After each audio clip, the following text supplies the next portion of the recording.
imagen de Green Lantern que resume todo el problema en un segundo. Ryan Reynolds parado en set sin traje, sin nada, solo un actor en ropa interior digital con unos puntos de tracking pegados al cuerpo para que los VFX hicieran el trabajo que el departamento de vestuario normalmente haría en una tarde. El traje de Green Lantern no era una construcción física, era un render CGI completo, incluyendo la musculatura del torso, las venas del cuello, cada detalle que en cualquier otra película de superhéroes se resuelve con tela, foam y pintura. Warner Bros. Decidió que Hal Jordan sería el primer superhéroe vestido completamente por computadora. Eso no es un detalle técnico menor, es una decisión filosófica sobre qué es esta película y ya desde ahí algo nos cierra, porque el traje CGI no apareció por limitación de presupuesto, apareció por exceso de ambición. La idea era que el anillo de Green Lantern construye cosas con energía verde, entonces el traje también debería verse como energía viva, como algo que respira y pulsa. Concepto interesante. Ejecución, otro tema. El resultado final fue uno de los trajes más criticados en la historia del cine de superhéroes, brilloso, irreal, incómodo visualmente. Reynolds dijo años después que ni él mismo podía mirarse en pantalla sin sentir algo raro. Y eso, en una película que iba a ser la cara de una franquicia entera, era una data suculenta, muy mala para Warner. Para entender por qué Green Lantern existió como existió, hay que retroceder a 2008. Iron Man se estrena en mayo de ese año y hace algo que nadie esperaba. Convierte a un héroe de segunda línea con problemas de alcoholismo y ego desmedido en la piedra fundacional de un universo cinematográfico que iba a cambiar la industria para siempre. No lo hizo con efectos especiales, lo hizo con personalidad, con un personaje que tenía carácter, contradicciones, humor y una voz propia. Warner Bros. Observó eso y la respuesta fue: necesitamos nuestra versión, ya. El problema es que Marvel había construido Iron Man con años de desarrollo, un director con visión clara y la libertad de apostar por un actor que en ese momento no era la primera opción de nadie. Warner quiso llegar al mismo destino, pero en un tercio del tiempo, con un presupuesto de $200 millones, una fecha de estreno inamovible en junio de 2011 y la expectativa de que Green Lantern abriera un universo DC completo antes de tener siquiera un plan de universo. La elección del personaje tampoco era obvia. Green Lantern no era Batman ni Superman, era un piloto de pruebas de la Fuerza Aérea que recibe un anillo mágico de un alien moribundo y se convierte en miembro de una policía intergaláctica. Para el público general eso requería una película de presentación muy bien ejecutada, requería que te vendieran no solo a Hal Jordan sino todo el cosmos que lo rodea. Oa, el Corps, los Guardianes, Parallax, la mitología del miedo versus la voluntad. Todo eso en una sola película de origen, con presión de franquicia, con fecha fija. Ese era el plan.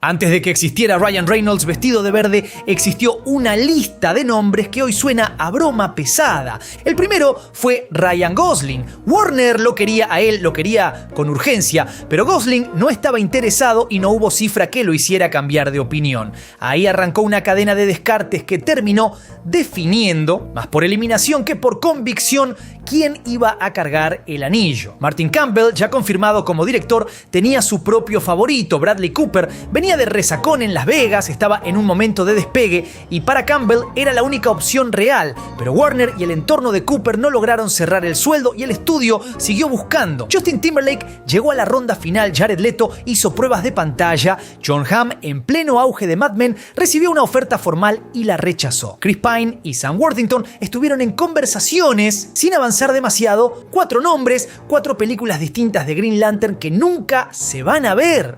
Y después está el dato que más duele si seguís de cerca los cómics. Nathan Fillion, que hacía campaña pública por el papel, ni siquiera consiguió una audición. Brian Austin Green tampoco. La decisión ya estaba tomada con otros criterios, lejos del fandom. Reynolds terminó siendo la opción número 5 de una lista de 5. No la primera elección de nadie, sino la que sobrevivió cuando se cerraron todas las puertas anteriores.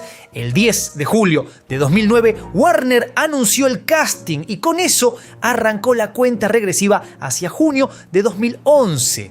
15 años después, esa lista fantasma va a volver a importar. Pero eso viene más adelante.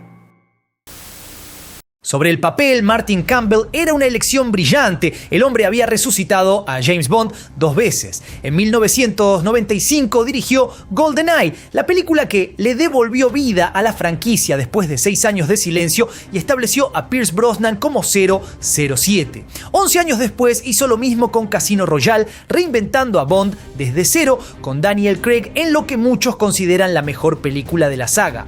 Campbell sabía cómo tomar una franquicia estancada, encontrar el núcleo emocional del personaje y relanzarlo. Pero hay una diferencia enorme entre relanzar a un espía humano con conflictos reales y dirigir una ópera espacial verde llena de aliens, anillos mágicos y mundos construidos completamente en computadora. Campbell era extraordinario con tensión física, con espacios reales, con actores que podían resolver una escena con la mirada. Green Lantern le pedía lo opuesto: supervisar 1300 planos de efectos visuales, dar coherencia dramática a un villain que era literalmente una nube de miedo cósmico y convencer al público de que Ryan Reynolds pertenecía a ese mundo. Años después del estreno, Campbell fue directo, dijo que la película no funcionó y que él era parte del problema. Reconoció que las películas de superhéroes no eran realmente lo suyo. Es una de esas declaraciones raras en Hollywood donde alguien simplemente admite que estuvo en el lugar equivocado. Y eso dice mucho sobre cómo fue la producción. No fue un proyecto donde el director y el estudio empujaban en la misma dirección. Fue un proyecto donde todos corrían contra el tiempo y nadie terminaba de creer en lo que estaba construyendo. El guión de Green Lantern tenía un problema de arquitectura. Intentaba meter en una sola película lo que Marvel tardó 6 películas en construir. Estaba Hal Jordan, el origen, la tragedia del padre, el arco del miedo y el coraje. Estaba Oa, el planeta central del Corps con sus guardianes milenarios y su historia de millones de años. Estaba el Corps completo con Kilowog entrenando a Hal y Sinestro como mentor y referencia moral. Estaba Héctor Hammond, el villano humano infectado por Parallax que funcionaba como amenaza terrestre. Estaba Parallax, el villano cósmico, una entidad de miedo puro que había destruido civilizaciones enteras. Estaba la historia de amor con Carol Ferris y encima de todo eso estaba la promesa de franquicia, Sinestro y el anillo amarillo en la escena postcréditos, una segunda película ya implícita antes de que terminara la primera. Eso no es una película de origen, eso es un buffet servido en un plato de plástico. Para sostener todo eso visualmente, la producción acumuló alrededor de 1300 planos de efectos especiales. Para comparar, películas como Thor o Capitán América del mismo periodo manejaban entre 700 y 900 planos VFX. Green Lantern prácticamente duplicaba eso. El mundo de Oa era completamente digital, los uniformes del Corps eran completamente digitales, grandes porciones de cada escena en el espacio eran completamente digitales. Y cuando el corte empezó a tomar forma y Warner vio que no funcionaba, la respuesta fue la que siempre da Hollywood cuando no sabe cómo arreglar una película: más plata. Hubo reshoots en 2011, ya sobre la recta final, y el presupuesto de efectos visuales fue ampliado para intentar salvar secuencias que en su estado original no convencían a nadie. La película no estaba siendo terminada, estaba siendo rescatada con una manguera de dólares verdes. Green Lantern se estrenó el 17 de junio de 2011. El primer fin de semana abrió número 1 en Estados Unidos con 53 millones de dólares. En los titulares de lunes, Warner podía decir que tenía un éxito, pero el cine no se mide el lunes del primer fin de semana. La caída fue brutal. La segunda semana perdió casi el 66% de su audiencia, uno de los desplomes más pronunciados de ese año para una película de esa escala. El boca a boca había hecho su trabajo. La gente salía de las salas con cara de no saber muy bien qué había visto, y esa sensación se propagó más rápido que cualquier campaña de marketing. Los números finales: 116,6 millones de dólares en la taquilla norteamericana, 237,2 millones en todo el mundo, con un presupuesto de producción de 200 millones más una campaña de marketing que se estimaba en otros 100 millones. La película necesitaba recaudar cerca de 500 millones para ser rentable. Llegó a menos de la mitad. La crítica fue consistente, ruidosa, sobreproducida, débilmente escrita. Rotten Tomatoes la cerró con un 26% de aprobación. No era solo una mala recepción, era el tipo de fracaso que entierra planes. Y los planes que enterró eran enormes. La escena post-créditos donde Sinestro se pone el anillo amarillo no era un guiño inocente, era la promesa explícita de una saga. Había ideas para secuelas, había expectativa de un universo DC que arrancaba desde el espacio. Todo eso murió esa semana de junio. La escena post-créditos quedó como el tráiler de una película que nunca va a existir. 4 meses después del desastre en cines, Warner intentó una última jugada silenciosa. El 14 de octubre de 2011, la película llegó a Blu-ray con 2 versiones, el corte de cines de 114 minutos y una extended cut de 123 minutos. 9 minutos no suenan a mucho, pero esos 9 minutos estaban dedicados casi enteros a algo que la versión de cines apenas insinuaba: la infancia de Hal Jordan, su relación con su padre antes del accidente que lo marca para siempre, y los primeros cruces entre el joven Hal, Carol Ferris y Héctor Hammond en el aeródromo. La película en cines daba por sentado que ese vínculo entre los tres ya existía. La extended cut por fin lo mostraba. La crítica especializada coincidió en algo poco frecuente: la versión larga era mejor, no arreglaba el traje CGI, ni el villano de humo, ni el guión sobrecargado, pero le daba peso emocional a relaciones que en cines se sentían de cartón. El problema es de timing, no de calidad. Para octubre de 2011, la conversación pública sobre Green Lantern ya estaba cerrada. Nadie estaba esperando una segunda oportunidad en formato físico para un estreno que ya había sido clasificado como fracaso. La Extended Cut terminó siendo lo que suelen ser estas ediciones: una nota al pie para coleccionistas, no una corrección real del daño. Warner había gastado $300 millones entre producción y marketing tratando de que la primera impresión funcionara. Y cuando esa primera impresión falló, la respuesta llegó 9 minutos tarde y 4 meses después de que ya no le importara a nadie.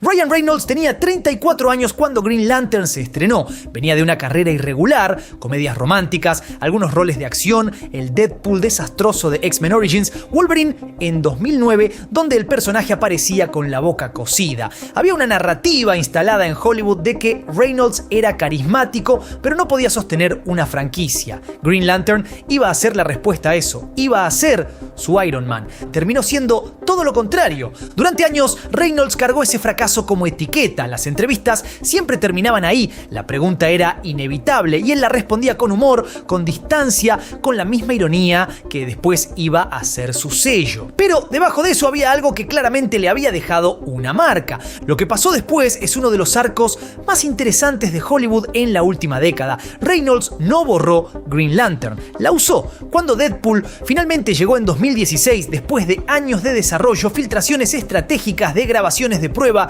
y una batalla con Fox para que la dejaran hacerse, la película tenía un ADN completamente opuesto a Green Lantern: menos obediencia al estudio, más control del personaje, cuarta pared rota, humor autoconsciente y una escena específica donde Deadpool, mientras elige entre opciones de vida o muerte, pide expresamente que el traje no sea verde ni animado. No era una broma al pasar, era una declaración. En Deadpool 2 la cosa va más lejos. Hay una escena donde Deadpool viaja en el tiempo y aparece justo a tiempo para evitar que Ryan Reynolds lea el guión de Green Lantern y acepte el papel. Reynolds convirtió la humillación más pública de su carrera en el chiste recurrente más famoso de su franquicia más exitosa. Eso requiere un nivel de autoconciencia y de control narrativo sobre tu propia imagen que muy pocos actores en Hollywood tienen. El fracaso de 2011 no mató a Green Lantern como personaje, lo dejó en una especie de limbo del que Warner tardó más de una década en animarse a sacarlo. El primer intento serio llegó recién en 2017, cuando trascendió que DC Entertainment estaba armando el shortlist para un reboot cinematográfico llamado Green Lantern Corps. La lista incluía nombres pesados: Tom Cruise, Jake Gyllenhaal, Armie Hammer, Joel McHale y hasta la posibilidad de que el propio Reynolds volviera al personaje que lo había había perseguido durante años. El proyecto nunca pasó de esa etapa. Sin director confirmado, sin guión cerrado, terminó cayendo en la reestructuración constante que vivió el universo DC durante esos años. El segundo intento fue en streaming. En 2019, HBO Max anunció una serie de Green Lantern producida por Greg Berlanti, pensada para abarcar varias décadas y varios portadores del anillo, con Sinestro como villano central. La reformularon en 2022 para enfocarse solo en John Stewart y en enero de 2023 la cancelaron directamente. La razón oficial fue el cambio de rumbo. James Gunn y Peter Safran acababan de asumir el control creativo de DC Studios y decidieron empezar de cero con su propia visión del personaje. 2 intentos, 2 cancelaciones, 12 años de silencio real en pantalla grande y chica. Para un personaje que en los cómics es central en el universo DC, esa ausencia prolongada tiene un nombre poco elegante, una marca que ningún ejecutivo quería tocar. Green Lantern no solo había fracasado en 2011, había quedado marcado como territorio peligroso durante más de una década de intentos abortados.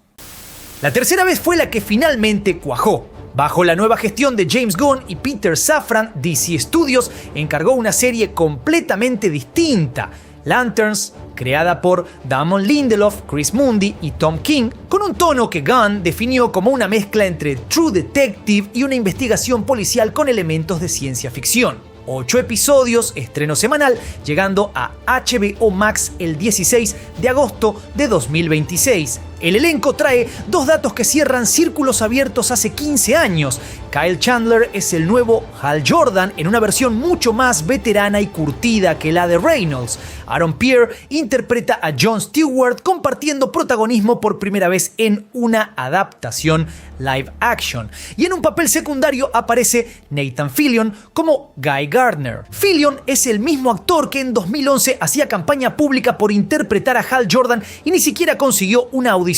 15 años después, no solo se pone el anillo, ya lo había hecho antes en Superman, la película de 2025 con la que Gunn relanzó el universo DC en cines, y ahora repite el personaje en Lanterns. El fan favorito que el sistema ignoró en 2009 terminó siendo, contra todo pronóstico, la cara más consistente de los Green Lantern en el nuevo universo de Warner. Hay algo casi poético en el orden de los hechos. La lista fantasma de 2009, Gosling, Cooper, Timberlake, Leto, Hamm, desapareció de la conversación. El único nombre de esa época que sigue de pie 15 años después, con el anillo puesto, es el que en su momento nadie quiso ni escuchar. Green Lantern tardó 1 década y media en encontrar la fórmula que en 2011 nadie supo construir. Un tono propio, un elenco que encaja con el material y un estudio dispuesto a dejar que la historia respire en formato serie en vez de forzarla en 2 horas de origen apurado. Green Lantern costó $200 millones, enterró los planes de DC para una franquicia cósmica, demoró años el arranque del universo compartido de Warner y dejó a su protagonista con una etiqueta de fracaso que tardó media década en sacarse de encima. Pero también hizo otra cosa, le enseñó a Ryan Reynolds exactamente ¿qué no hacer? Le mostró en carne propia lo que pasa cuando un estudio fabrica una película para hacer franquicia antes de tener un personaje que valga la pena. Y cuando llegó el momento de hacer Deadpool, Reynolds aplicó cada lección del desastre verde: control creativo, voz propia, irreverencia, carácter por encima del espectáculo. Deadpool recaudó $782 millones con un presupuesto de 58 millones, sin traje, CGI, sin 1300 planos de efectos, sin universo prometido en una escena post-créditos que nadie pidió. Green Lantern no fue simplemente una película mala, fue el laboratorio donde Hollywood mostró la maquinaria por dentro con todos los tornillos sueltos y la licuadora haciendo ruido. Fue la prueba de que el presupuesto, la marca y el cast no alcanzan si no hay una película adentro. Y fue de forma completamente accidental el origen más deforme y más honesto de la mejor versión de Ryan Reynolds. Ahora sí, dale duro al botón de like. No te olvides, por favor, de rebobinar la cinta. Soy Juanito Sey, esto es Data Rewind y nos veremos la próxima. Adiós.